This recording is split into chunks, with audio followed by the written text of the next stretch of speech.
네, 76쪽입니다. 소설 이론 3번 배경 되겠어요. 첫 줄 쳐요. 배경은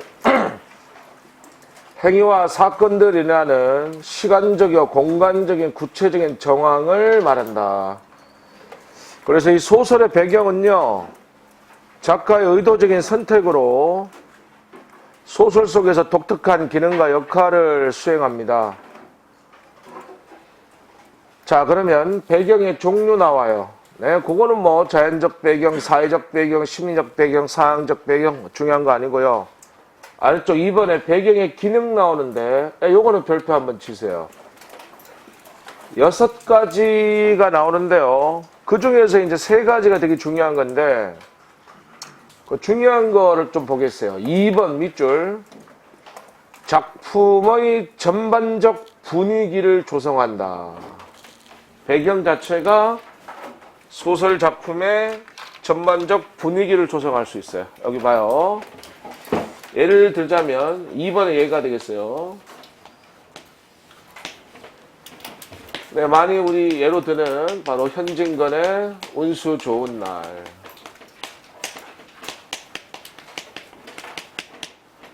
여기서 비라는 배경, 추적 내리는 비. 이 비는 작품의 비극적 분위기를 조성한다. 하나 더 얘기하자면 김정환의 사하촌이라는 작품이 있는데 이 작품에서 가뭄의 배경, 비 한 방울 내리지 않는 가뭄의 배경은 농민의 고통, 바로 일제강점기 농민의 현실, 그 분위기를 조성합니다. 다음 3번 갑시다. 밑줄. 소설의 주제를 드는 역할을 한다. 배경 자체가 소설의 주제 형성에 기여합니다. 이것도 예를 들어보면 3번의 예. 하근찬의 순환 이대라는 작품이 있는데 하근찬의 순환 이대에서 외나무 다리가 있어요. 이 만도와 진수가 마지막 결말에서 외나무 다리를 건너면서 이제 소설이 끝났는데 두 부자가 이런 화해와 협력을 통한 순환 극복의지라는 외나무 다리 자체가 소설의 주제를 형성해요. 하나 더. 오상원의 유해라는 작품이 있어요.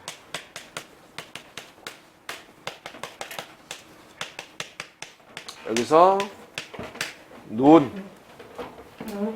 이 눈이 이 눈에 그 국군 소대장의 총살당한 피가 뿌려져요. 이거는 전쟁의 비인간성이라는 주제 형성에 기여하게 된다. 다음. 내려가서 6번 밑줄. 인물의 심리와 사건의 전개를 암시하는 역할을 하기도 한다. 네, 이것도 예를 한번 들어봅시다. 6번의 예는 먼저 이효석의 메밀꽃 필 무렵.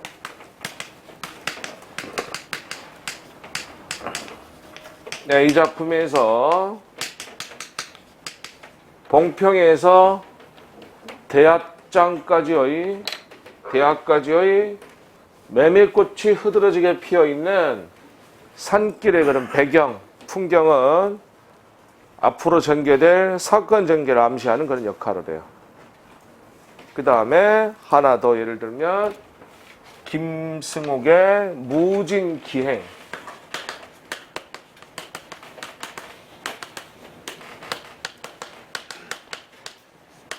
그래서 안개로 상징되는 배경은 주인공의 혼란스러운 의식 세계를 암시한다. 이런 것들이 이제 배경이 담당하는 기능이 되겠습니다. 다음으로 가겠습니다. 5번. 시점과 거리, 왕별표 치세요. 네, 지금까지 배운 소설 이론에서 압도적 출제입니다. 소설 나오면 이 시점 문제 하나는 거의 확실하게 나온다고 보셔도 되겠습니다. 잘 정리를 할 필요가 있습니다. 먼저 시점의 개념 첫 줄을 주체입니다. 인물 및 사건을 바라보는 서술자의 위치와 각도, 이것을 우리는 시점이다 이렇게 부릅니다.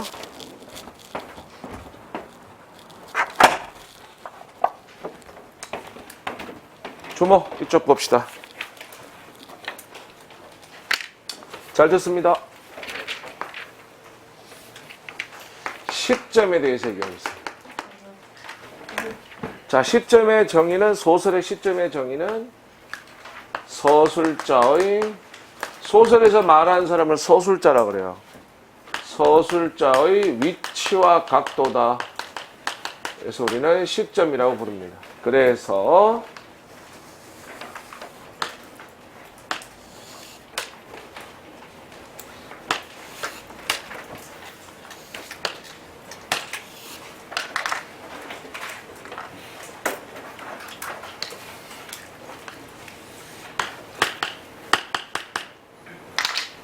네 가지 시점이 이제 존재합니다.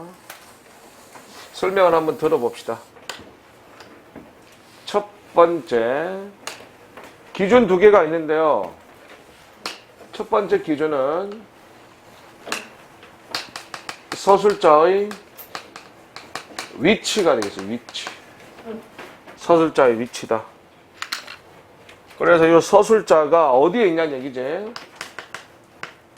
서술자가 작품 안에 위치하는 경우 있어요. 서술자가 작품 안에 위치하는 경우. 이거 몇 인칭? 네, 1인칭. 이런 것을 우리는 1인칭이다 이렇게 얘기하죠. 두 번째, 서술자가 작품 밖에 위치하는 경우가 있어요. 이것을 우리는 3인칭이다 이렇게 얘기해요. 작품 밖에 위치한다. 그 다음은 서술자의 각도, 인물을 바라보는 각도가 되겠어요. 먼저 말하기, 텔링이라 그래. 말하기, 텔링의 방식. 요거 내면적 분석을 하는 경우예요. 그 다음은 보여주기, 쇼잉의 방식. 요거는 외면적 관찰이다.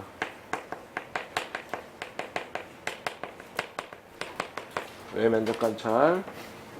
자, 일단 이렇게 세팅이 완료돼요. 그리고 이제 네 가지 시점이 존재해요. 우선 시점 파악을 하는 데 있어서 중요한 얘기를 하나 할게요.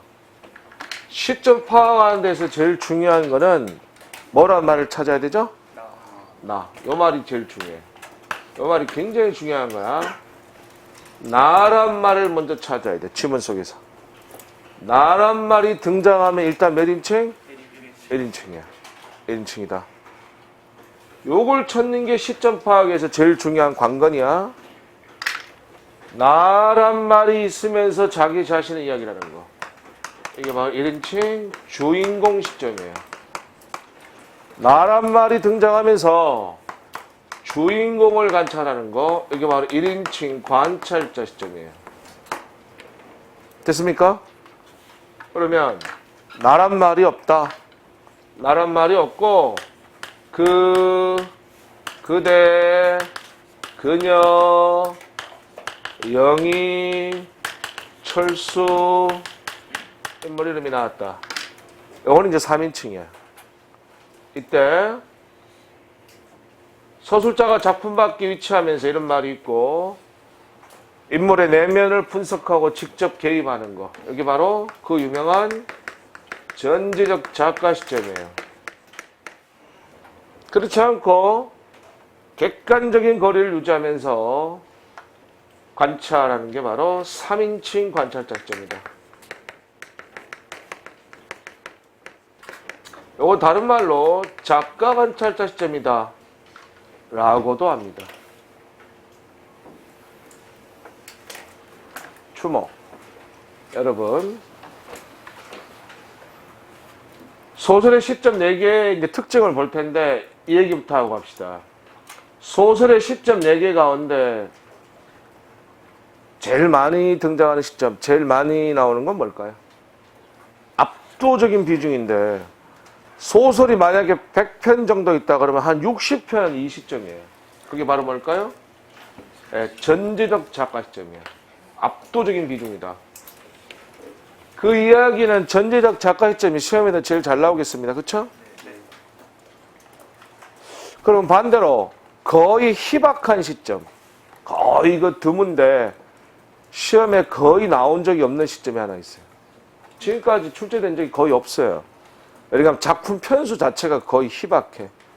그럼 바로 뭔가 하면 3인칭 관찰자 시점이에요. 알겠습니까? 네. 제일 많이 있는 건 전제적 작가다. 그 다음에 뭐 1인칭 주인공 관찰자, 얘가 제일 적다. 이렇게 알아두시고. 자, 그러면 각각 4가지 시점의 특징에 대해서 살펴볼 겁니다. 알겠습니까? 네. 주목 여기 봐요. 소설 이론에서 제일 잘 나오는 건 뭐다? 전지적 작가. 지금 이 시점이에요. 지금 얘기하는 이 시점에 관한 문제가 제일 출제가 잘 돼. 알겠지? 그러니까 소설 이론에서 가장 중요한 건 바로 이거다. 소설의 시점에 관한 거다. 이렇게 생각하시면 돼요. 이걸 그러니까 개념을 확실하게 잡고 있어야 돼. 그리고 각 4개의 시점의 특징과 효과를 알고 있어야 돼. 물론 인차적으로 할 거는 제일 먼저 할 거는 지문을 주면 시점을 일단 뭘 해야 돼? 파악해야 되겠지? 4가지 시점 가운데서 어딘가를 파악해야 되고, 두 번째는 그 사용된 시점의 특징이나 또는 효과를 알아야 되겠지. 이건 지금부터 정리할 거고요. 알겠습니까? 봅시다. 책 봐요.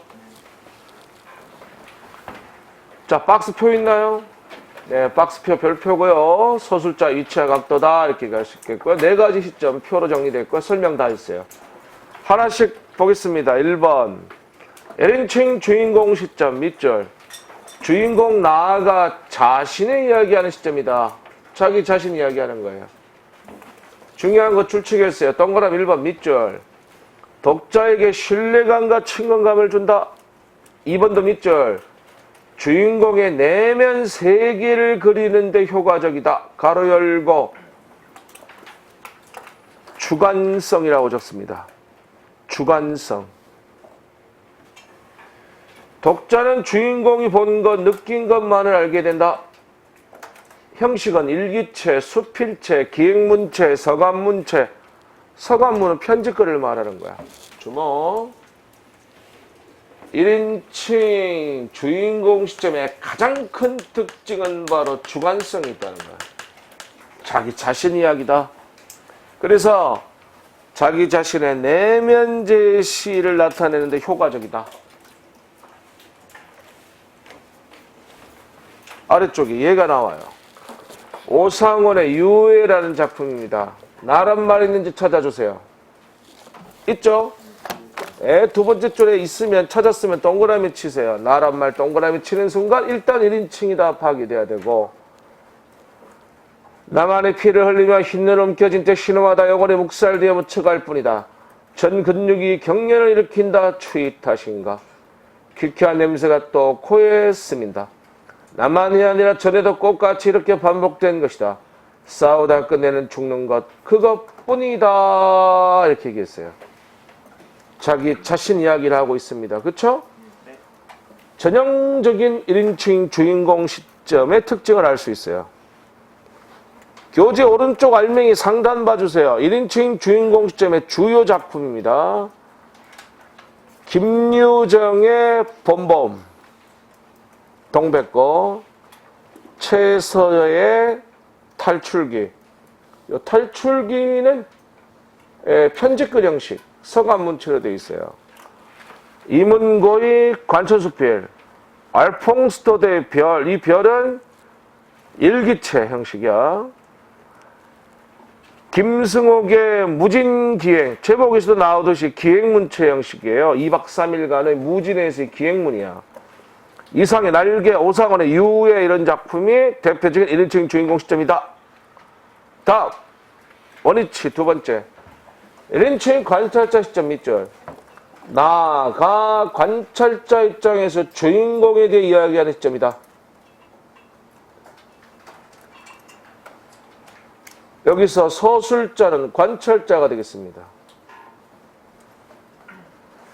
1번 인물의 초점은 나가 아니라 주인공에 있다. 2번 주인공의 내면을 숨김으로써 긴장과 경이로움을 자아낸다. 3번 밑줄 나의 눈에 비치는 외부 세계만을 다룰 수밖에 없다. 한계성을 지녔고요. 4번 밑줄 그래서 모든 판단은 독자에게 맡긴다는 중립적인 태도입니다. 주목. 1인칭 관찰자 시점의 특징은 한계성이 있다는 것이죠. 눈에 비친 세계만을 다루고 모든 판단은 독자에게 맡긴다는 중립적 태도. 이 두 가지가 바로 1인칭 관찰자 시점의 특징이다 라고 말할 수 있겠어요. 아시겠죠? 아래 이청준의 소문의 벽이 나옵니다. 나란 말 찾아보세요.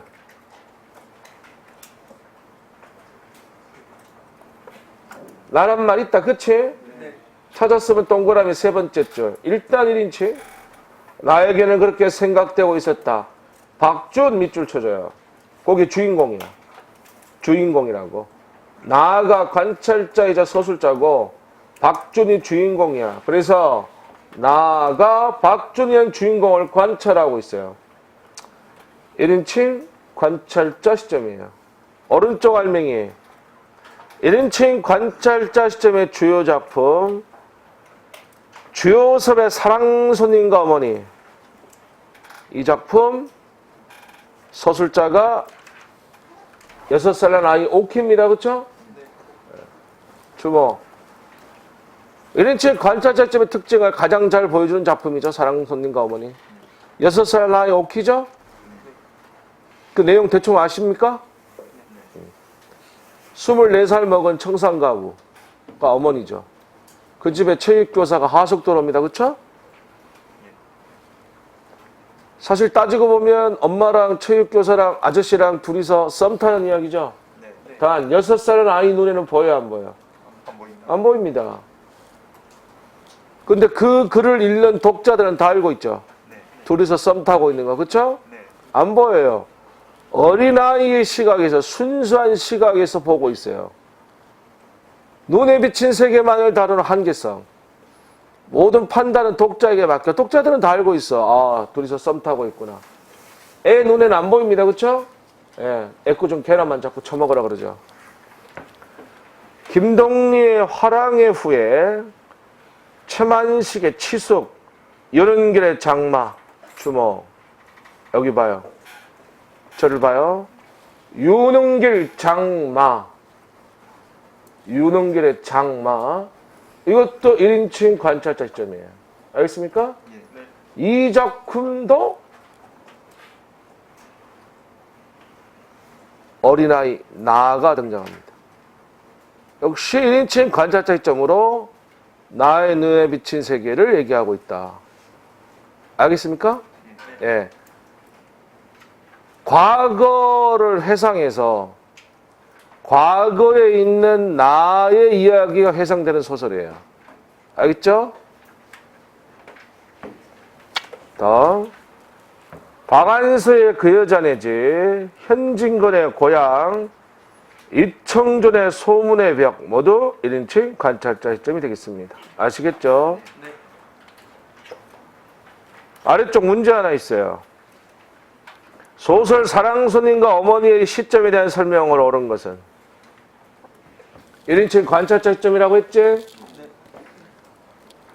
네. 1번 의식의 흐름기법 이런 거 없습니다. 해당 사항 없고요. 2번 현진건 고향 이상의 날개가 대표적이다. 현진건 고향은 1인칭 관찰자 맞아요. 이상의 날개는 1인칭 주인공 시점이니까 그건 아니에요. 작가가 직접 개입하여 사건을 진행시키고 인물을 논평한다. 이건 전지적 작가 시점이고요. 4번 외부 관찰에 의거하여 해석이나 평가를 하지 않고 있는 그대로 제시한다. 이건 3인칭 관찰자 시점이고요. 5번 부수적 인물이 나아가 주인공의 이야기를 소설한다. 정답이죠? 1인칭 관찰자 시점이다. 넘겨. 3번 별표 제일 중요한 거다. 전지적 작가 시점 밑줄. 서술자가 인물의 심리나 행동을 분석하여 서술하는 시점으로 전지전능한 신과 같은 위치에 있어요. 1번 밑줄.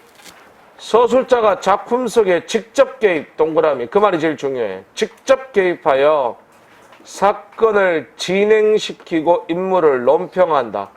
편집, 자적, 논평, 네모쳐. 여기 봐라. 용어 하나 알아둡시다.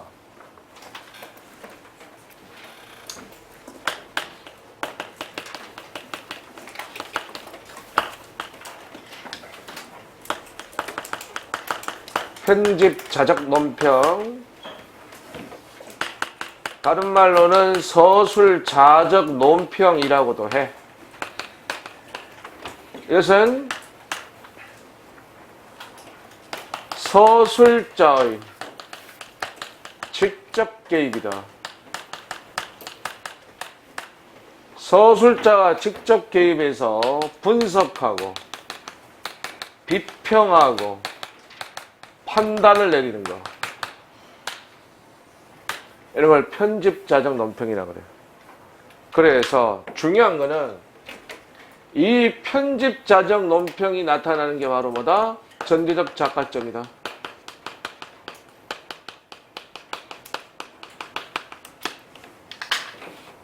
여러분 무슨 예능 프로 하나 있는 것 같은데 요즘도 있는지 모르겠습니다만 옛날에 이영자 MC 보는 무슨 예능 프로 저 보지를 못했는데 제목만 들어봤는데 전지적 참견 시점 뭐 이런 거 있었던 것 같은데 그쵸? 지금도 있습니까? 네. 기가 막히죠? 이름 잘 줬죠? 맞아요. 바로 이 전지적 작가 시점은 참견하는 거야. 참견. 서술자가 개입해서 참견하는 거야. 분석, 비판, 판단 다 하는 거야. 로버트 태권브이야. 전지적인 서술자라고. 전지전능한 신과 같은 위치에 있다는 얘기야. 알겠습니까? 다시. 전지적 작가 시점의 특징은 직접 개입하는 거다.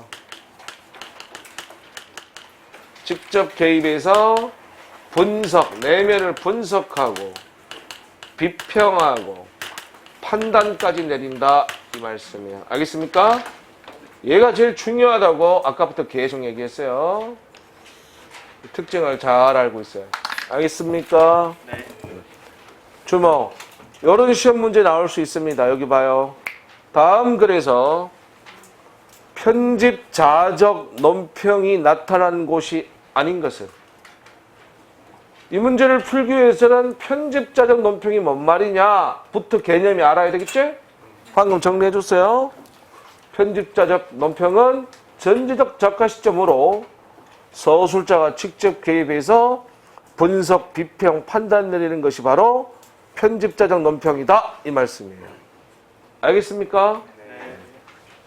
네. 국가직 시험에 이런 문제 나온 적이 있어요. 지문을 춘향전을 고전산문 춘향전을 지문으로 주고 방금 제가 얘기한 조금 전과 같은 그런 문제가 나왔어요.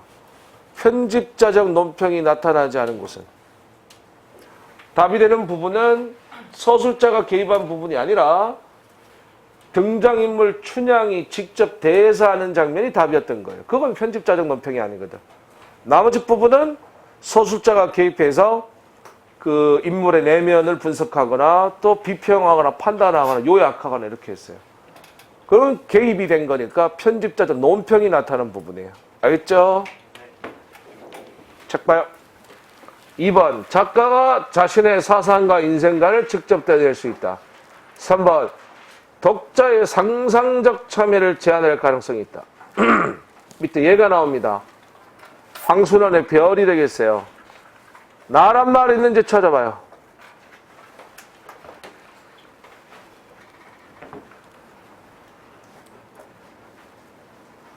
아무리 읽어봐도 끝까지 봐도 나란 말은 없습니다. 그렇죠? 일단 3인칭이고요. 끝에 두 줄 줄칠까요? 노이에게서 돌아간 어머니의 그림자를 찾던 마음은 온전히 사라지고 어머니가 노이처럼 미워서는 안 된다고 머리를 옆으로 젓다. 내면이 분석되고 있죠? 아이의 심리가 나타나고 있잖아요. 그렇죠? 이런 부분이 내면 분석 편집자적 논평이야. 서술자의 직접 개입이라고. 전형적인 전지적 작가 시점의 특징이 나타난 부분이다라고 얘기할 수 있겠어요. 왼쪽 알맹이. 전지적 작가 시점의 주요 작품 보세요. 대다수의 고전소설, 장편소설들이 해당이 돼요. 이강수 무정, 염상섭 3대, 최만식의 태평천하, 박경리 토지, 이호석의 메밀꽃 필 무렵, 이런 것들이 전지적 작가 시점 나타난다. 4번으로 갈게요. 3인칭 관찰자 시점 또는 작가 관찰자 시점이라고도 합니다. 밑줄.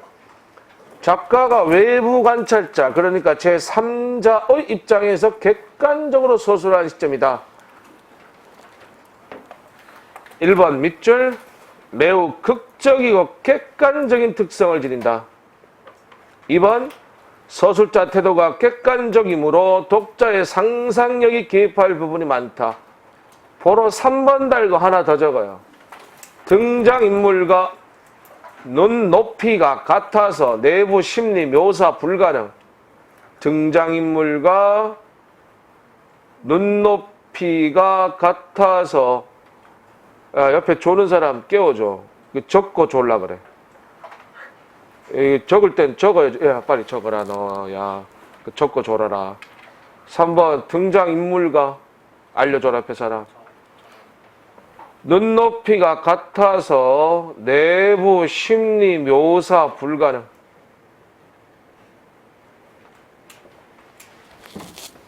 주목. 3인칭 관찰자 시점의 가장 큰 특징은 바로 객관적이라는 거죠. 철저하게 객관적이다. 냉철하게 객관적으로 외부 관찰자 입장에서 바라다보는 것이 3인칭 관찰자 시점이다라고 생각하시면 되겠습니다. 아시겠죠? 네. 예문 나와 있어요. 김동인의 감자입니다. 나란 말 찾아봐요.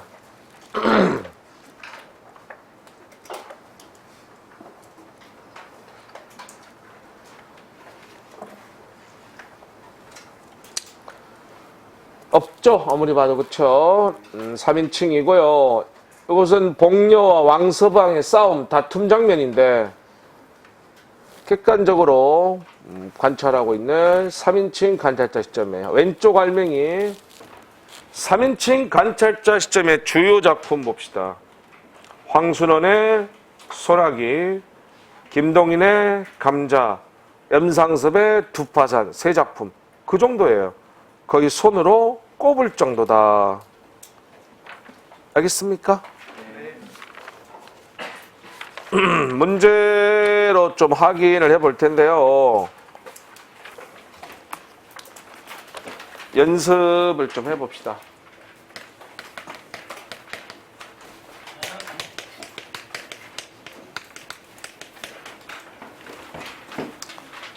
(78쪽에) 그 기출문제가 하나 있고요. 79쪽에 그 위에 연습문제 2개가 있어요.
네, 하긴 78쪽에 다음 글의 시점에 대한 설명으로 가장 적절한 것은 정한숙의 이효도란 소설이에요. 나란 말 있습니까? 세 번째 줄이 나오죠. 동그라미 일단 1인칭이고요. 나의 머릿속을 스치고 지나가는 영상은 푸르고 맑은 희망이었다. 난 어떻게 누구의 손에 의해서 구원됐는지도 모른다. 더 안 읽어도 될 것 같죠? 자기 자신 이야기하는 1인칭 주인공 시점이에요. 1번 주인공 나가 자신의 체험을 이야기하고 있다. 맞죠? 1번 답이죠? 2번 작가가 주인공 그에 대해 관찰해 서술하고 있다. 이거는 3인칭 관찰자 시점이죠?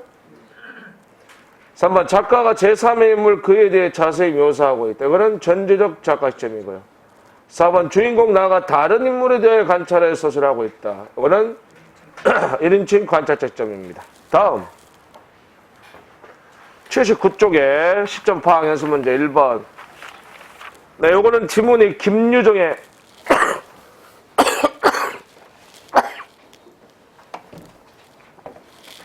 김유정의 본범이에요. 나란 말 있습니까? 네. 동그라미.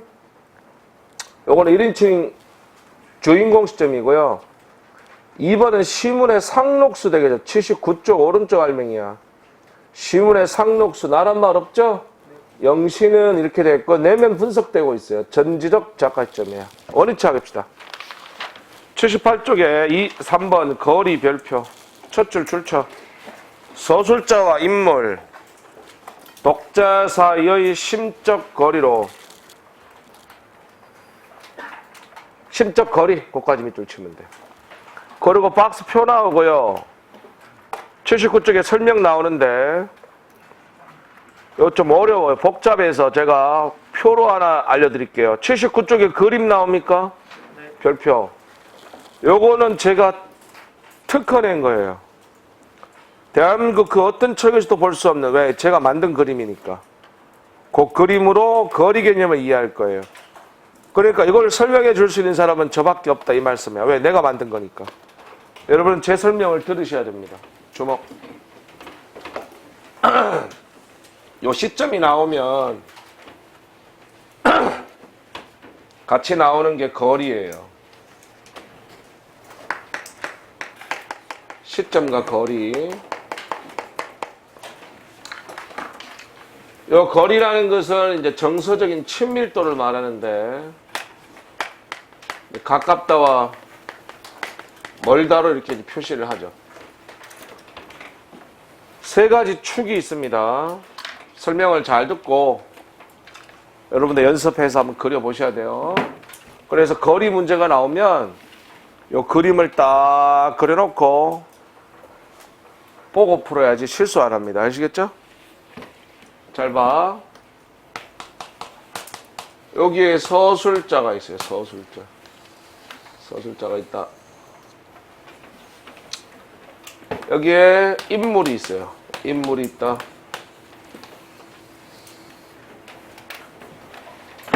여기에 독자가 있어요. 이렇게 세 개. 요걸 요렇게 연결하면 삼각형이 되겠다. 그치? 삼각형이 나오죠. 이렇게 해놓고 그 다음 말하기 시점 이 두 개가 있겠죠. 뭐뭐 있죠? 1인칭 주인공 시점과 전지적 작가 시점이 있다. 그치? 네. 그 다음 보여주기 시점이 두 개가 있죠. 관찰자 시점 두 개가 되겠다. 그쵸? 1인칭 관찰자 시점과 3인칭 관찰자 시점이 있다. 그쵸? 그러면 그 다음에 잘 봐. 이렇게 그려놓고 나면 자연스럽게 여기는 거리가 짧고 여기는 거리가 길죠? 길이가. 그쵸? 그래서 이렇게 여기는 길이가 짧아요. 이건 길이가 길어요. 길이가 짧은 쪽을 가깝다 이렇게 하면 돼요. 이건 멀다 이렇게 하면 돼. 여기도 마찬가지겠죠. 여기도 가깝다 여기는 멀다 이렇게 되겠죠. 그렇지? 그런데 인물과 독자 사이의 거리는 반대야. 여기는 짧지? 얘는 이거 뚫고 올라가야 된다. 그치? 길다. 그래서 짧은 거는 뭐라고? 가깝다. 긴 거 뭐라고? 멀다. 이렇게 하면 끝. 이렇게 하면 끝이다. 설명을 할게. 서술자와 인물 사이의 거리는 말하기 시점은 가까워요. 보여주기 시점은 멀다. 서술자와 독자 사이의 거리도 마찬가지다. 그러나 인물과 독자 사이의 거리는 다르다. 이렇게 생각하면 돼요. 독자의 역할이 있냐, 몫이 있냐를 생각하면 이해하기 쉬워요. 관찰자 시점은 모든 판단을 독자에게 맡기죠. 그러니까 독자가 인물에 대해서 할 일이 있어 없어? 있죠. 존재하죠. 그리고 정서적 거리가 가까운 거야. 하지만 말하기 시점은 예를 들어서 전제적 작가 시점 같은 경우에는 독자가 할 일이 있어 없어요? 없어요. 누가 다 해버려요. 서술자가 분석, 비평, 판단 다 하잖아요. 그쵸? 서술자가 할 일이 있다 없다? 없다. 그러니까 정서적 거리가 뭐 할 수밖에 없다? 멀다. 이렇게 얘기할 수 있는 거. 이해되십니까? 네. 예. 예를 들어 볼게요.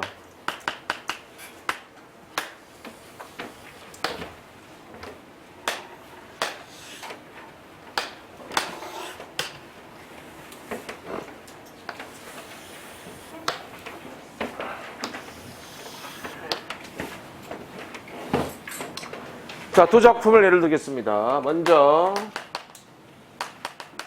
현진건의 고향 되겠고요.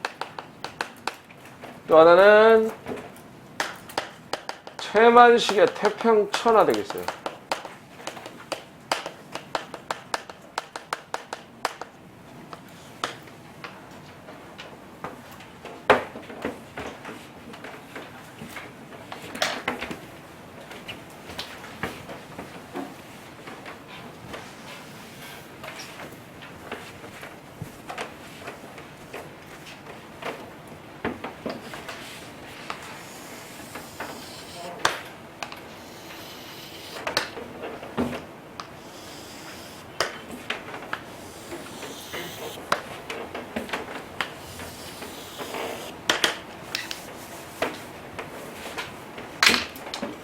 자, 현진건의 고향은 시점이 1인칭 관찰자 시점이에요. 최만식의 태평천하는 전제적 작가 시점이에요.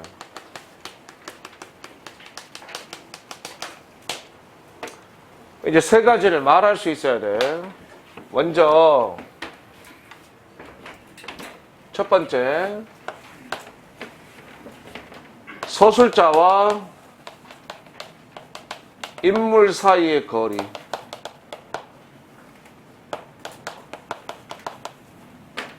두 번째, 서술자와 독자 사이의 거리. 세 번째, 인물과 독자 사이의 거리.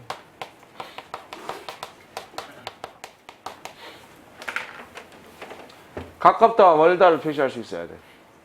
이 문제 나오면 그려놓고 보고 푸는 게 실수 안 합니다. 알겠어요? 네. 먼저 현진건의 고향 1인칭 관찰자 시점이에요. 위치가 어디 있어요? 여기 있어요. 서술자와 인물 사이의 거리는 어떻습니까? 가깝다요, 멀다요? 멀다. 서술자와 독자 사이의 거리도 멀다. 그러나 인물과 독자 사이의 거리는 가깝다를 말할 수 있습니다. 그치? 다음 최만식의 태평천하. 이건 전제적 작가 시점이에요. 위치가 어디 있어요? 여기 있어요. 서술자와 인물 사이의 거리 어떻습니까? 이건 가깝다요. 서술자와 독자 사이의 거리는요? 가깝다요. 인물과 독자 사이의 거리는 이거는 뭐가 돼야 됩니까? 멀다가 돼야 돼요. 듣고 있습니까? 시점 문제 나오면 최소한 선택지 하나는 요게 구성이 돼요. 요게 구성이 돼. 시점을 파악하고 나서 특징과 효과를 물을 때 선택지 하나의 내용은 이게 구성이 된다고요. 이게 되게 어려운 얘기야. 까다로운 얘기인데 지금 제가 설명을 해드린 거예요. 듣고 있네? 문제 두 개로 확인할 텐데 먼저 79쪽 오른쪽 문제. 서술자가 작품 내부에 존재하면 일단 1인칭이죠? 밑줄 독자와 등장인물의 거리가 가깝다 그랬어요. 독자와 등장인물의 거리가 가까운 거니까 보여주기 시점이죠. 관찰자 시점들이죠? 그러면 1인칭 관찰자 되겠죠? 답은 2번이야. 이해 가세요? 네. 뒤쪽에 문제 하나 볼게요. 88쪽 11번 문제 봐요. 88쪽 11번 16년도 소방직 문제입니다. 다음 소설의 시점상 특징이 아닌 것은 지문은 현진건 고양이에요. 여기 1인칭 관찰자 시점이야. 선택지 2번만 보세요. 선택지 2번. 서술자와 주인공의 거리가 멀고 서술자와 독자 사이의 거리도 멀다. 주목! 현진건의 고향 1인칭 관찰자.